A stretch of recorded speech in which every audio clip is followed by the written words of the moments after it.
Hello and welcome दोस्तों, स्वागत है आप सभी का आपके ही अपने चैनल आस्क मी हिंदी पर। दोस्तों इस वीडियो में हम देखेंगे कि आप एक एसईओ फ्रेंडली आर्टिकल कैसे लिख सकते हो जो कि सर्च इंजन में आसानी से रैंक कर जाए। जी हाँ, इस वीडियो में दी गई जानकारी के हिसाब से अगर आप आर्टिकल लिखते हो तो यकीन मानिए आपको सर्च इंजन में रैंकिंग पाने से कोई नहीं रोक सकता। तो चलिए वीडियो शुरू करते हैं, लेकिन वीडियो शुरू करने से पहले अगर अभी तक आप लोगों ने इस चैनल को सब्सक्राइब नहीं किया है तो प्लीज़ ये लाल कलर का बटन दबाइए और इस चैनल को सब्सक्राइब कर लीजिए।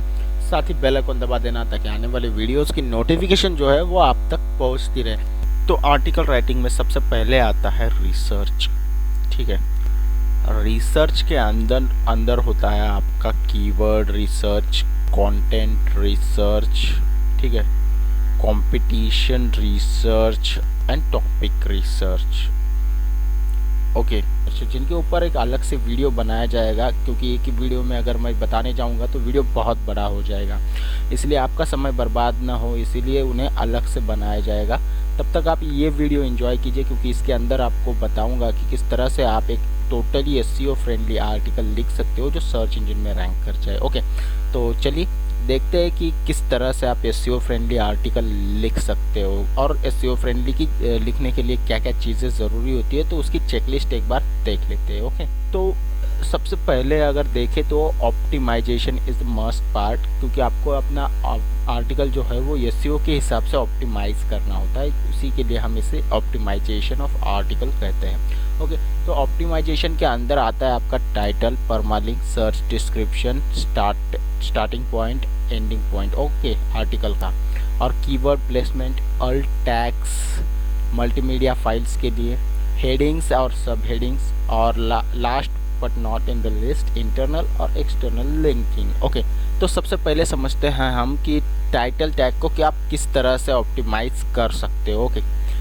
जब भी आप कोई आर्टिकल लिखते हो तो उसे इस तरह से देखो कि दूसरे के आप मतलब दूसरे जो आर्टिकल लिख रहा है उससे ज़्यादा आपका आर्टिकल का टाइटल जो है वो अट्रैक्टिव हो, डिफरेंट हो, कैची हो। जैसे कि यूज़र कोई अगर सर्च इंजन में कोई क्वेरी सर्च करता है और आपका सर्च रिजल्ट में आर्टिकल दिखता है, ठीक है, तो यूज़र क्या करे, वो आपके जो टाइटल दिख रहा है उसके ऊपर क्लिक करके आपके पेज पे आए, आपके आर्टिकल पे, ना कि दूसरे के।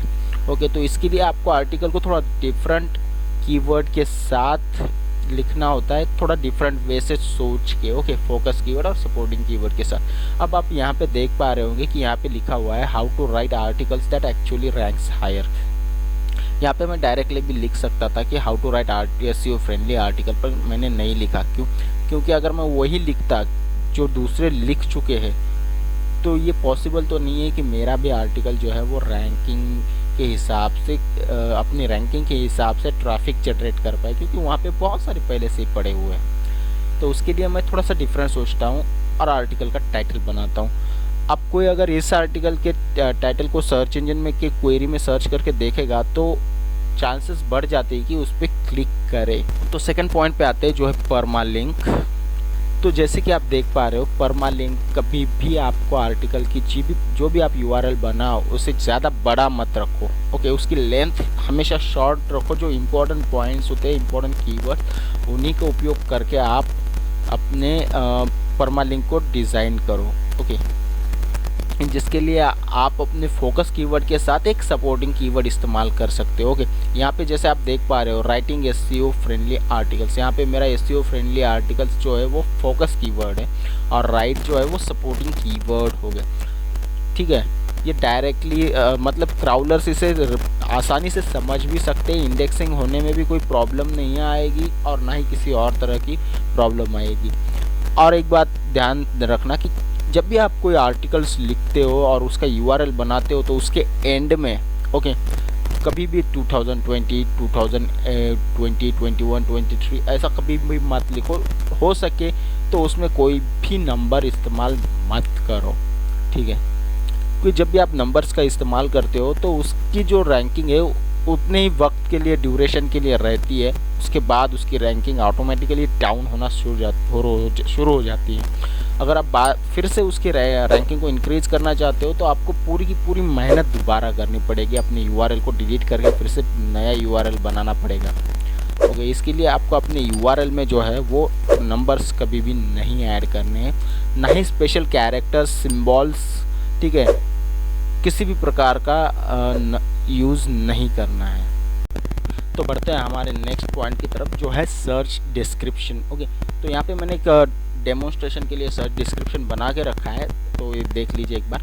यहाँ पे देखो 150 to 160 कैरेक्टर्स के अंदर आपको अपना सर्च डिस्क्रिप्शन लिखना होता है, और सर्च डिस्क्रिप्शन के अंदर जितने भी आपके इंपॉर्टेंट कीवर्ड्स होंगे उनको मिक्स करते हुए आप एक ब्यूटीफुल और अट्रैक्टिव सर्च डिस्क्रिप्शन बनाइएगा। क्योंकि सर्च रिजल्ट में जब बहुत सारे ऐसे लोग होते हैं जो अपना रिज़ल्ट मतलब मैं कोई सर्च कर रहा हूँ किसी चीज़ के बारे में, तो उसका सर्च रिजल्ट डिस्क्रिप्शन में देख लेते हैं, उनका आंसर मिल गया, क्विट करके चले जाते हैं। ठीक है, ऐसा भी होता है। तो आपको हो सके तो इस तरह से लिखना है कि यूज़र जो है उस डिस्क्रिप्शन को पढ़ के उसे अट्रैक्ट कर सके, और वो जो यूज़र है वो क्लिक करे आपके लिंक पे सर्च रिजल्ट पेज में और आपके वेब पेज पे चला आए। तो उसे अट्रैक्ट करने के हिसाब से आपको अपना आर्टिकल का सर्च डिस्क्रिप्शन लिखना होता है, और उसके लिए आप इसमें सिंबल्स, नंबर्स, जो भी आप स्पेशल कैरेक्टर्स इस्तेमाल करना चाहे कर सकते हैं। लेकिन आपको अपना सर्च डिस्क्रिप्शन जो है 150 to 160 कैरेक्टर्स के अंदर ही लिखना ज़रूरी होगा। यहाँ पे आप देख सकते हैं, यहाँ पे मेरा एक फर्स्ट कीवर्ड आ गया, ठीक है, write an SEO friendly article. Second keyword आ गया यहाँ पे rank in search engine. Third keyword important SEO step, SEO optimization steps आ गया, और यहाँ पे बाकी सब सपोर्टिंग कीवर्ड्स। अगर कोई इन्हीं तीनों में से कुछ भी सर्च होता है तो मेरा आर्टिकल जो है वो रैंकिंग में शो होना लगेगा या सर्च रिजल्ट में शो होगा। भले ही उसकी रैंकिंग थोड़ी नए आर्टिकल के हिसाब से थोड़ी कम हो, लेकिन धीरे धीरे इसकी रैंकिंग भी इंक्रीज़ होना शुरू हो जाएगी, क्योंकि ये टोटली ऑप्टिमाइज्ड होगा। ठीक है, आपको इस तरह से मैं बता रहा हूँ ना, इस तरह से लिखोगे ना, आपको किसी भी टूल की ज़रूरत नहीं पड़ेगी, ध्यान में रखिएगा। ठीक है,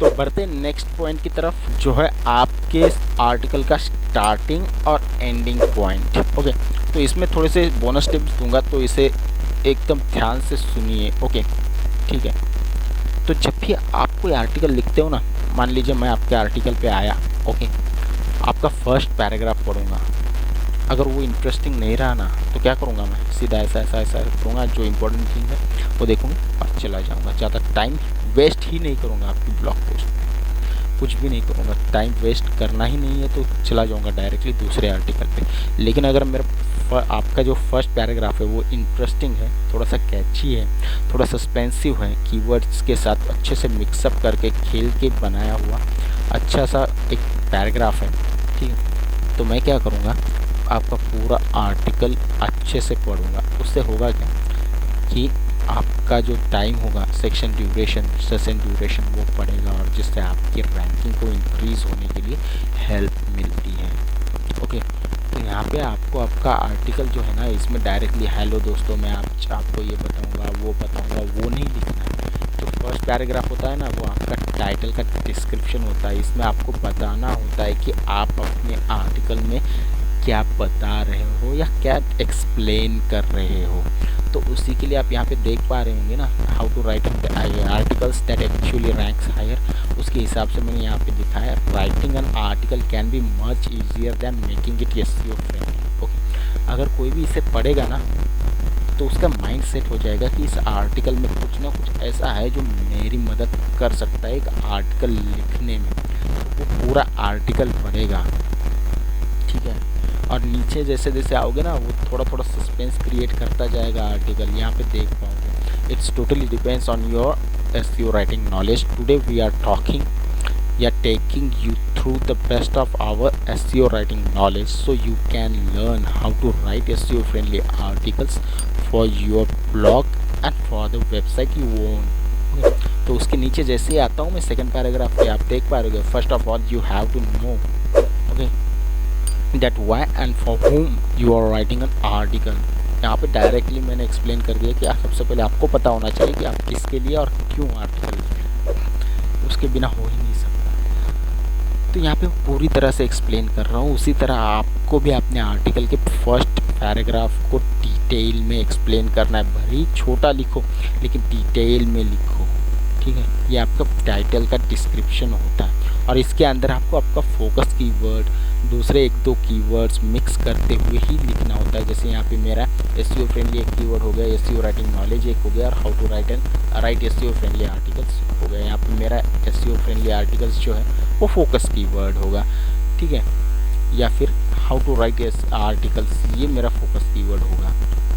ये डिपेंड करेगा कि कौन से कीवर्ड को मैं अपने फोकस कीवर्ड के रूप में चुनूंगा और उसे मैं अपने टाइटल, सर्च डिस्क्रिप्शन और परमालिंक में इस्तेमाल करूंगा। फोकस कीवर्ड के हिसाब से अपने टाइटल में थोड़े बहुत चेंजेस भी किए जा सकते हैं।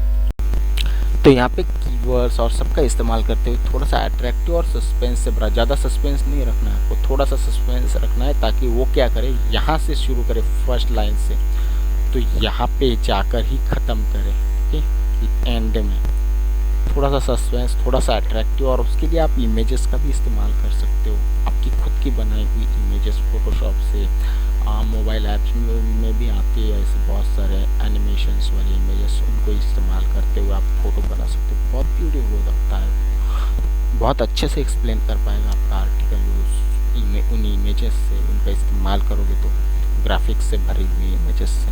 ओके, तो जैसे कि आपने देखा, तो पढ़ेंगे हम अपने नेक्स्ट पॉइंट की तरफ जो है कीवर्ड प्लेसमेंट। अब यहाँ पे कीवर्ड प्लेसमेंट का मतलब मेरा ये है कि आपने जो कीवर्ड्स निकाले हैं उनकी सही जगह पे उनको रखना।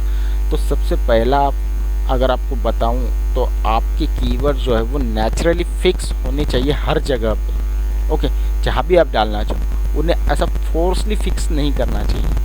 सेकंड पॉइंट, आपके फर्स्ट पैराग्राफ, सेकंड पैराग्राफ, ठीक है, थर्ड पैराग्राफ, इन सब जगहों पे ये डिपेंड करता है कि उनकी कीवर्ड्स की डेंसिटी डिपेंड करती है कि आप किस तरह से लिख रहे हो और कितने वर्ड्स का आप पैराग्राफ लिख रहे हो, उसके ऊपर डिपेंड करता है कि आप कितनी बार कीवर्ड लिखोगे, ठीक है। लेकिन फर्स्ट पैराग्राफ में आपको अपना फोकस कीवर्ड एक बार, सपोर्टिंग कीवर्ड एक बार और मिक्स कीवर्ड एक बार, ऐसे 3 बार आपको लिखना ही लिखना है, ठीक है। परमालिंक में आपको आपका कीवर्ड, फोकस कीवर्ड और एक सपोर्टिंग कीवर्ड होना ज़रूरी है। सर्च डिस्क्रिप्शन में भी आपको लिखना ही लिखना है।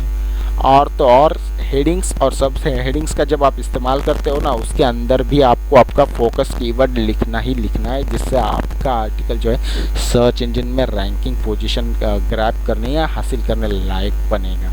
तो चलिए पढ़ते हैं नेक्स्ट पॉइंट की तरफ। अल्ट टैग्स हमेशा मल्टीमीडिया फाइल्स के लिए इस्तेमाल होते हैं, जिसे हम अल्टरनेटिव टैग्स भी कहते हैं। क्योंकि क्या होता है, गूगल या सर्च इंजन या कोई भी सर्च इंजन हो या वेबमास्टर टूल्स हो, सर्च कंसोल हो, उनके क्राउलर्स क्या करते हैं, डायरेक्टली इमेज को या मल्टीमीडिया फाइल्स को रीड नहीं कर पाते। उनको रीड करने के लिए उन्हें उसकी कोडिंग चाहिए होती है। तो उन्हीं कोडिंग के अंदर ये उसके मतलब उस इमेज या मल्टीमीडिया जो भी फाइल है उसके बारे में जानकारी दी जाती है, उसी को रीड करते हैं। ओके, तो उसके लिए ब्लॉगर में क्या होता है, एक डायरेक्टली इमेज पे क्लिक किया, प्रॉपर्टी पे जैसे आप देख पा रहे हो, प्रॉपर्टी पे क्लिक किया तो वहाँ पे alt text, alt title, alt text ऐसा डालने के लिए आप देख रहे हो ना, उस हिसाब से आपको मिल जाता है। लेकिन अगर आप स्टैटिक वेबसाइट यूज़ कर रहे हैं या कोई और ऐसे वर्डप्रेस यूज़ कर रहे हैं, वर्डप्रेस में भी अल्ट टैग के लिए जगह दी जाती है, लेकिन स्टैटिक वेबसाइट जैसे cPanels में ऐसा नहीं हो, ऐसी बहुत सारी जगह है वहाँ पे नहीं दिया जाता। तो उसके लिए आप इस कोड का इस्तेमाल करते हो वहाँ पे, जैसे imgsrc photo.jpg आपका इमेज हो गया और अल्टरनेटिव टेक्स्ट आपका जो हो गया एसईओ फ्रेंडली आर्टिकल्स, ठीक है। उसकी हाइट, विड्थ ये भी सिलेक्ट करने के लिए आपको यहाँ पे मौका मिलता है, जैसे 400 feet, 200 feet, 200 pixel, 400 EM, CM वगैरह वगैरह, इंचेस आप आपके हिसाब से चूज़ कर सकते हो। और अल्ट टेक्स्ट देने से क्या होता है अपने इमेज में, जैसे गूगल में इमेज सर्च एक फंक्शन है, इमेज सर्च, वहाँ पे कोई भी यूज़र क्या करता है, इमेजेस के बारे में सर्च करता है, ठीक है। मान लीजिए आपके पास एक अच्छी इमेज है जो इमेज सर्च के रिजल्ट में शो हो गई, तो वहाँ से अगर कोई यूज़र क्लिक करेगा उसके ऊपर तो डायरेक्टली आपकी ब्लॉग पोस्ट पे चला आएगा। इससे आपको इमेज सर्च के थ्रू भी ट्रैफिक मिलेगी।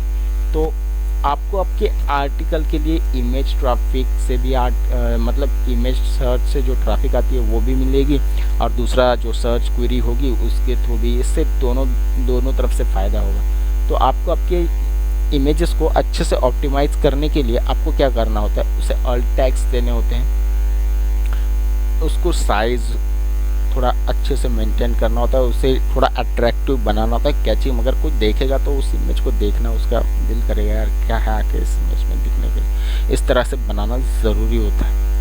ठीक है, तो बढ़ते हैं नेक्स्ट पॉइंट की तरफ, जो है हमारा हेडिंग्स और सब हेडिंग्स। अब आप एक बात ध्यान में रखिए कि हेडिंग्स और सब हेडिंग्स सिर्फ आर्टिकल को अच्छे से ऑर्गेनाइज करने के लिए ही नहीं लिखे जाते, बल्कि आपके आर्टिकल को एसईओ फ्रेंडली बनाने के लिए या फिर आपके आर्टिकल का SEO score, on page SEO score boost करने के लिए भी हेडिंग्स और सब हेडिंग्स का बहुत बड़ा योगदान होता है। जब भी कोई आप आर्टिकल लिखते हो ना, तो वो पॉइंट टू पॉइंट अच्छे से, मतलब थोड़ा कैची तरीके से ऑर्गेनाइज करना, यही सिर्फ काम नहीं होता है हेडिंग्स और सब हेडिंग्स का, बल्कि आप यही काम होता है, लेकिन इसके अलावा भी वो बहुत सारा योगदान देते हैं। जैसे कि अगर कोई आप कीवर्ड लेते हो, ठीक है, यहाँ पे एसईओ फ्रेंडली आर्टिकल, अगर वो कीवर्ड आप हेडिंग्स और सब हेडिंग्स को भी देते हो, ठीक है, तो आपका जो स्कोर है वो बूस्ट होता चला जाएगा। और अच्छे से जब ऑर्गेनाइज करोगे हेडिंग्स सब हेडिंग्स के अंदर, आप बढ़िया तरीके से लिखोगे, ठीक है, जैसे points, bullets, special characters, symbols, इन सभी का इस्तेमाल करते हुए point wise heading H1, H2, H3, H4 सभी हेडिंग्स का अच्छे से इस्तेमाल करते हुए, तो यकीन मानिए आपका आर्टिकल का ऑन पेज स्कोर इतना अच्छा बन जाएगा ना कि दूसरा सोचेगा कि इतना अच्छा इसका ऑन पेज एसईओ स्कोर है कैसे, क्योंकि हेडिंग्स और सब हेडिंग्स आपके ऑन पेज एसईओ को भी बूस्ट करते हैं। तो इनका भी ध्यान आपको रखना होता है। हेडिंग में तो आपको सब अपना फोकस कीवर्ड देना ही देना है, लेकिन सब हेडिंग में आपको आपका सपोर्टिंग कीवर्ड भी देना है, ये भी आपको ध्यान में रखना है। ठीक है, तो बढ़ते हैं हमारे नेक्स्ट पॉइंट की तरफ, जो है इंटरनल और एक्सटर्नल लिंकिंग। अब हम इंटरनल और एक्सटर्नल लिंकिंग क्यों करते हैं ये ज़रा सुन लीजिए। यूज़र्स की भूख होती है हमेशा इंफॉर्मेशन पाने की, और हम उसी इंफॉर्मेशन को मिटाने के लिए इंटरनल और एक्सटर्नल लिंकिंग करते हैं। ठीक है, इंटरनल और एक्सटर्नल लिंकिंग करने से आप यूज़र को unlimited source of information provide करते हो। कैसे? मान लीजिए मेरे पास दूसरे आर्टिकल्स हैं, ठीक है, कंटेंट मार्केटिंग के ऊपर लिखे हुए यहाँ पे दिख रहा है, तो मैं क्या करूँगा, मेरे दूसरे आर्टिकल को यहाँ पे हाइपर लिंक करूँगा। ठीक है, यहाँ पे उस पेज का या पोस्ट का एड्रेस डाल के ओके कर दूंगा, तो यहाँ पे वो शो होगी। अब यहाँ पे क्लिक करके वो दूसरा पेज पे चला जाएगा, वहाँ पे और कोई आर्टिकल होगा तो वो उस पे चला जाएगा, उस पे ये इंटरनली लिंकिंग हो जाती है। ठीक है, अब एक्सटर्नल लिंकिंग, मान लीजिए मेरे पास कंटेंट मार्केटिंग से रिलेटेड 99% या 80% नॉलेज है, अब बाकी बचा हुआ 20% नॉलेज तो मेरे पास है नहीं, तो उसके लिए मैं क्या करता हूँ, विकीपीडिया, विकी हाउ जैसे बड़े बड़े साइट्स होते हैं ना, उनके ऊपर पहले से बहुत सारी इन्फॉर्मेशन पड़ी होती है, उनके लिंक्स को या उनके पेजेस को जहाँ पे वो इन्फॉर्मेशन पड़ी है कंटेंट मार्केटिंग से रिलेटेड, उसको उठाता हूँ और अपने आर्टिकल में फिक्स करता हूँ। ठीक है, तो वो क्या करेगा, वहाँ पे क्लिक करेगा और उस पेज पे चला जाएगा। अभी उसे उसका नॉलेज तो मिल गया, लेकिन बदले में बाहर जाने की वजह से हमारा तो टाइम नहीं बिताएगा ना, वो बाहर जाएगा तो हमारे इस पर टाइम नहीं बिता पा रहा, तो दूसरे इस पे चला गया, तब हमें क्या मिलेगा, तब हमें उसका ट्रस्ट मिलता है। ठीक है, तो हमारे वेबसाइट के प्रति उसका ट्रस्ट जो है वो इंक्रीज होता है। वो क्या सोचता है कि ये क्या बंदा है, वो एकदम हार्ड वर्किंग बंदा है, वो अच्छे से अपने काम को जानता है और सिर्फ लिखने के लिए या ट्रैफिक पाने के लिए या पैसा कमाने के लिए नहीं बना रहा है, ये इंफॉर्मेशन को दूसरों तक पहुंचाने के लिए भी अपने आर्टिकल को लेख कर रहा है। इससे ट्रस्ट रेट इंक्रीज होने से आपकी आर्टिकल पे बार बार आएगा, जिससे आपके आर्टिकल का रैंक होने के चांसेस भी बढ़ेंगे, बूस्ट होंगे। ठीक है, इंटरनल और एक्सटर्नल लिंकिंग आपको करना बहुत ज़रूरी होता है। आप इससे बैकलिंक दे भी सकते हो और किसी से बैकलिंक्स ले भी सकते हो, ये अलग पॉइंट है। ओके, लेकिन इंटरनल और एक्सटर्नल लिंकिंग आप करिए।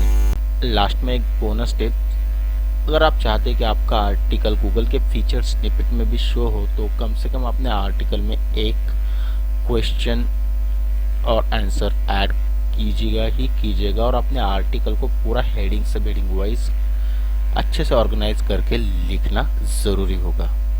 कि गूगल के जो फीचर्स स्निपेट्स आते हैं उसके अंदर भी आपका आर्टिकल शो होने के चांसेस बढ़ जाते हैं। और ये क्वेश्चन आंसर आप डायरेक्टली यहाँ पे भी ऐड कर सकते हो, ठीक है, आप डायरेक्ट क्वेश्चन इसके अंदर दे सकते हो, लेकिन Q&A में लिखोगे तो हेडिंग के अंदर क्वेश्चन और आंसर पैराग्राफ वाइज इस तरह से आपको लिखना होगा। हेडिंग्स का इस्तेमाल करते हो, ओके।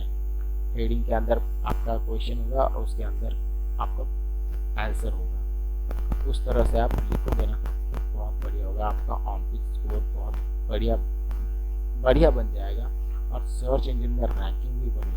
अब आप अगर इस वीडियो में दिए गए नॉलेज के हिसाब से अगर लिखते हो ना, भूल जाओगे कि आपने कभी अपने आर्टिकल की रैंकिंग को इतना कम देखा था। आपकी रैंकिंग एकदम बहुत बढ़िया तरीके से बूस्ट हो जाएगी और बहुत ही कम तरीके कम टाइम में। अगर आपको हमारे यह आर्टिकल पसंद आता है ना, सॉरी हमारे वीडियो पसंद आता है ना, तो इसे लाइक कीजिए, शेयर कीजिए अपने दोस्तों के साथ और साथ ही चैनल को सब्सक्राइब करना मत भूलिएगा, क्योंकि आपके सपोर्ट के बिना ये चैनल आगे नहीं बढ़ेगा। और आप तो जानते ही एक छोटे चैनल को बड़ा होने के लिए सपोर्ट की बहुत ज़्यादा ज़रूरत होती है, तो सपोर्ट कीजिए यार। तो चलिए मिलते हैं अगले वीडियो में, तब तक के लिए नमस्कार, bye bye, have a good day, sayonara.